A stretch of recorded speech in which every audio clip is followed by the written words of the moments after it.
राधे राधे दोस्तों, स्वागत है आपका आपके अपने YouTube channel greatly M classes में। यदि आप बीए सेकंड सेमेस्टर के स्टूडेंट और हिस्ट्री लिए हुए हैं तो आप बिल्कुल सही वीडियो पर आए हैं। यहाँ पर हम हिस्ट्री ऑफ मेडिवल इंडिया पढ़ने वाले हैं, जो कि आपके सिलेबस में 1206 से 1757 तक है। चैनल पर नए हैं तो चैनल को सब्सक्राइब जरूर कर दीजिए। यह हमारा यूनिट 4 का पार्ट 3 है।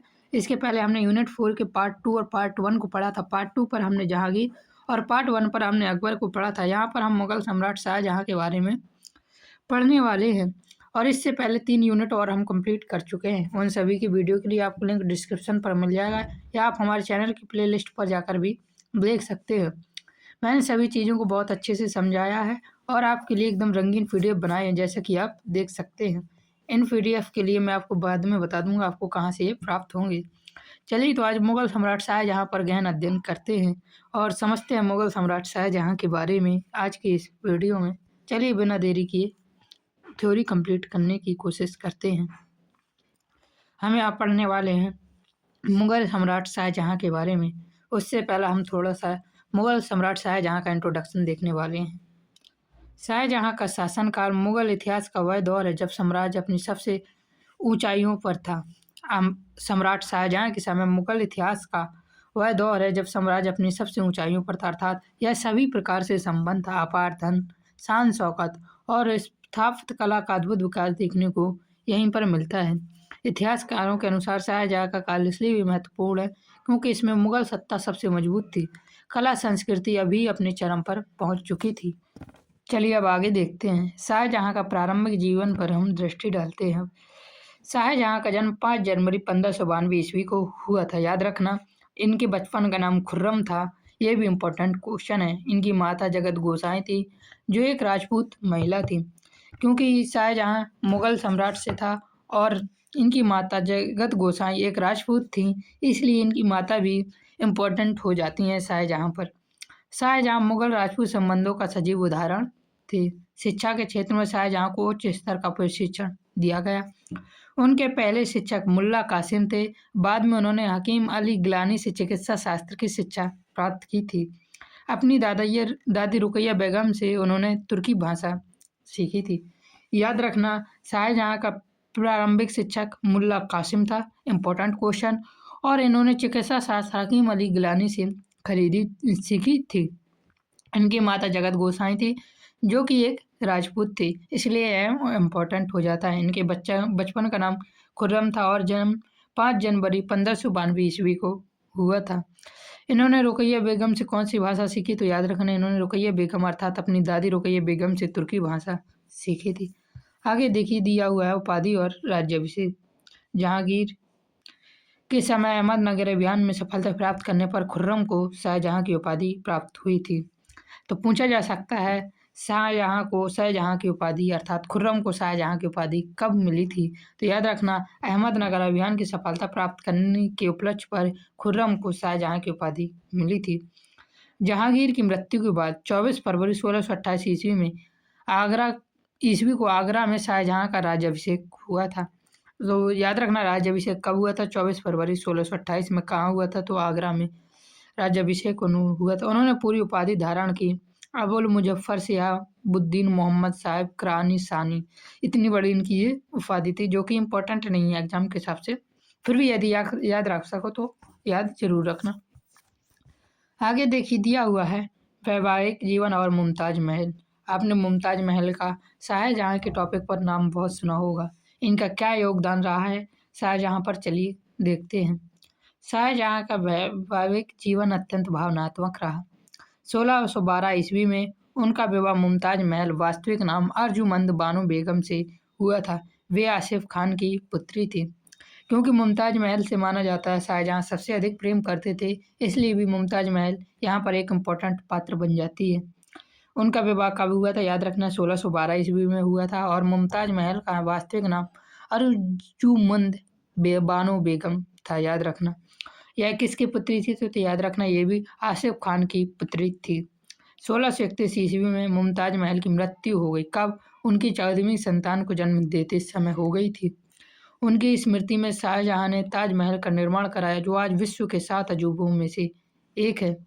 यहाँ से इम्पोर्टेंट क्वेश्चन पूछा जा सकता है शाहजहाँ का विवाह मुमताज महल से कब हुआ? तो याद रखना 1612 ईस्वी में।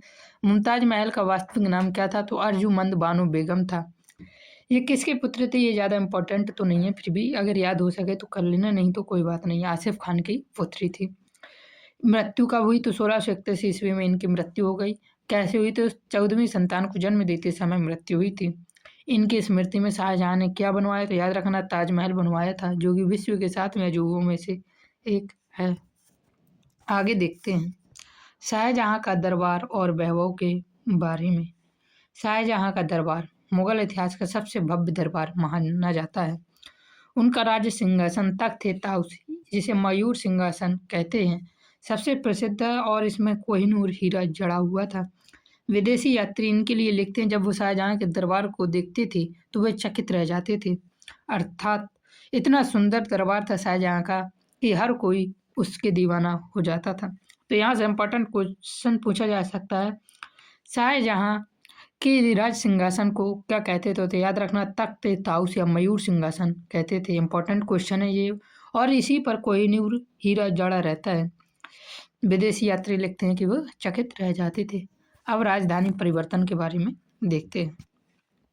राजधानी परिवर्तन पर 1638 ईस्वी में शाहजहाँ ने राजधानी आगरा से दिल्ली स्थानांतरित किया। यमुना नदी के तट पर होने के कारण शाहजहानाबाद नगर भी इन्होंने बसाया, जो आज की पुरानी दिल्ली है। याद रखना 1638 ईस्वी में शाहजहाँ ने राजधानी आगरा से दिल्ली स्थानांतरित की थी। यमुना नदी के तट पर कौन सा शहर बसाया? तो याद रखना शाहजहानाबाद बसाया था, जो कि आज की पुरानी दिल्ली है। इम्पोर्टेंट क्वेश्चन है, याद जरूर रखना। स्थापत्य कला में यहाँ पे सारी चीज़ें इंपॉर्टेंट है।